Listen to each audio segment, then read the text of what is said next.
Hello అండి. Welcome to red TV. పరిపక్వత లేని వయసు, క్షణిక ఆవేశం ఓ ఇద్దరి ప్రేమ జంటని ప్రాణాలు కోల్పోయేలా చేసిందని చెప్పుకోవచ్చు. ఎందుకు అంటున్నానంటే, ఇక్కడ ఒక ప్రేమ జంట తమ ప్రేమని తల్లిదండ్రులు ఒప్పుకోరు. వాళ్ళ కులాలు వేరో, మరి మతాలు వేరో ఏమో తెలీదు. కానీ తల్లిదండ్రులు ఖచ్చితంగా యాక్సెప్ట్ చెయ్యరు అని చెప్పేసి ఈరోజు ఒక ప్రేమ జంట రైలు పట్టాల మీద దొరికింది. అంటే వాళ్ళు ప్రాణాలు తీసుకోవాలని నిర్ణయించుకొని మొత్తానికి ఆత్మహత్య చేసుకున్నారు. కానీ తల్లిదండ్రులకు మాత్రం తెలిసిన తర్వాత అసలు వాళ్ళ ప్రేమ వ్యవహారమే మాకు తెలీదు అని చెప్పేసి ఇరు కుటుంబాలు అంటున్నారు. అసలు వాళ్ళ లవ్ స్టోరీ ఎలా స్టార్ట్ అయింది? వాళ్ళ లవ్ స్టోరీ స్టార్ట్ అయిన తర్వాత వాళ్ళసలు ఏం ఫేస్ చేశారు? అసలు ఇవన్నీ ఏం జరగకుండానే, అసలు ఎలాంటి గొడవ జరగకుండానే ఇలా ఆలోచించుకొని చనిపోవాలని ఎందుకు ఆలోచించారు అనేది ఖచ్చితంగా తెలుసుకోవాల్సిందే. సో, ఫస్ట్ ఈ స్టోరీ ఏంటి? అసలు వీళ్ళెందుకు చనిపోవాల్సి వచ్చిందనేది ఇప్పుడు తెలుసుకుందాం. రాహుల్ అనే అబ్బాయి ఇంటర్మీడియేట్ ఫెయిల్ అయ్యి ప్రస్తుతం హైదరాబాద్‌లో ఉద్యోగం చేసుకుంటున్నాడు. శ్వేత అనే అమ్మాయి ఈ నిర్మల్ జిల్లా ఖానాపూర్‌కి చెందిన ఆహ్, ఎర్రచింతలకి చెందిన అమ్మాయి. సో, ఆమె కరీంనగర్ జిల్లాలోనే వుమెన్స్ కాలేజ్‌లో ఫస్ట్ ఇయర్ చదువుతుంది. Degree first year.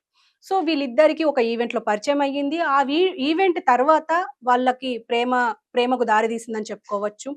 సో, మరి వీళ్ళ అసలు సూసైడ్ చేసుకోవడానికి సో, వీళ్ళు ఆత్మహత్య చేసుకోవడానికి గల కారణాలు మాత్రం చాలా డిఫరెంట్‌గా ఉన్నాయి. వాళ్ళు అంటే వాళ్ళకు బయటకిప్పుడు తెలుస్తున్న విషయం ఏంటి అంటే మాత్రం పెద్దవాళ్ళు అంటే కుటుంబ సభ్యులు వీళ్ళ ప్రేమ వ్యవహారానికి అసలు ఒప్పుకోరు. అసలు పెళ్ళికి కూడా ఒప్పుకోరు అని చెప్పేసి ఒక ఆలోచనతోనే వీళ్ళు ఆత్మహత్యకు పాల్పడ్డారనైతే తెలుస్తుంది. సో, మొన్న శివరాత్రికి ఇంటికి వెళ్ళి మళ్ళీ కరీంనగర్ కాలేజ్‌కి వచ్చింది శ్వేత. అండ్ ఇప్పుడు రాహుల్ కూడా హైదరాబాద్ నుంచి సప్లిమెంటరీ ఎగ్జామ్స్ రాయాలి అని చెప్పేసి కరీంనగర్‌కి వెళ్లారు.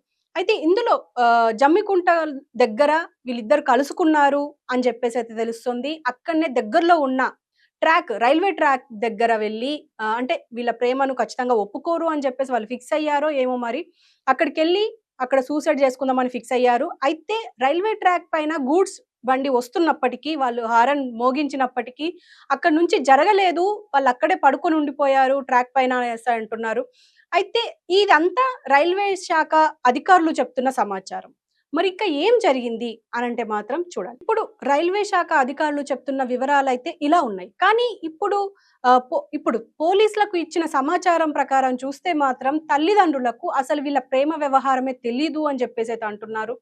ఇటు పక్క అమ్మాయి శ్వేత తల్లిదండ్రులు మాత్రం అసలు మాకు ఏ విషయం తెలదు అని చెప్పేసి రాజలింగు అనే వాళ్ళ తండ్రి ఆయన పోలీసులకు ఫిర్యాదు చేశారు. కానీ రాహుల్ తండ్రి రాజు మాత్రం ప్రేమ వ్యవహారం వల్లే ఇలా చనిపోయారు అని చెప్పేసి వాళ్ళిద్దరి మీద ఆయన ఫిర్యాదు ఇచ్చారు. సో, ఇరు కుటుంబాలు మాత్రం ఇలా ఒకటి కాకుండా ఒకటి చెప్పడం వల్ల అంటే అసలు పొంతన లేకుండా ఉన్న సమాచారాన్ని బట్టి పోలీసులకొచ్చే అనుమానం ఏంటి అంటే ఇంకా దీని వెనక ఏముంది? అసలు ఇంకేమైనా గొడవలున్నాయా? లేకపోతే అసలు ఏం జరిగింది అనేది మాత్రం ఇంకా మిస్టరీగానే మిగిలిపోయింది అని చెప్పేసి అంటున్నారు. సో, దీని గురించి పోలీసులైతే అంటే రైల్వే పోలీసులు, ఇటు నార్మల్ సివిల్ పోలీసులు దీనిపైన కేసు నమోదు చేసుకొని విచారణ అయితే చేపట్టారు. మరి చూద్దాం. మరి ఇంకా దీనిపైన ఇంకా ఎలాంటి అప్‌డేట్స్ ఒస్తాయి అనేది. ఎందుకంటే ప్రేమ జంట అని చెప్తున్నాము. అండ్ మొన్ననే ఇంటర్ ఫెయిల్ అయ్యి ఇటు డిగ్రీ ఫస్ట్ ఇయర్ అనంటే మాత్రం ఖచ్చితంగా 18, 19 మధ్యలోనే ఉంటారు. సో, వాళ్ళ వయసు కూడా పెద్దగా ఎక్కువ లేదు గాబట్టి, టీనేజ్‌లోనే ఉన్నారు గాబట్టి, వాళ్ళకు ఏ ఆలోచనతో వాళ్ళు చనిపోవాలని నిర్ణయించుకున్నారో, లేకపోతే ఇప్పటికీ సమాజంలో చూస్తూనే ఉన్నాం పరువు హత్యలు అని చెప్పేసి. రీసెంట్‌గా 'ప్రణయ్ అమృత' విషయంలో కూడా చూసాము కోర్టు ఎలాంటి డిసిషన్ తీసుకుందో. ఇలాంటి చాలా ఉదాహరణలు మేబీ వాళ్ళు కూడా ఎఫెక్ట్ అయ్యి ఉన్నారేమో, ఇన్‌ఫ్లూయెన్స్ అయ్యి ఉన్నారేమో. ఏది దేన్ని మనం చెప్పలేకపోతున్నాం. కానీ ఖచ్చితంగా రాహుల్ తండ్రి మాత్రం ప్రేమ వ్యవహారమే అని జెప్పేసి అయితే అంటున్నారు. మరి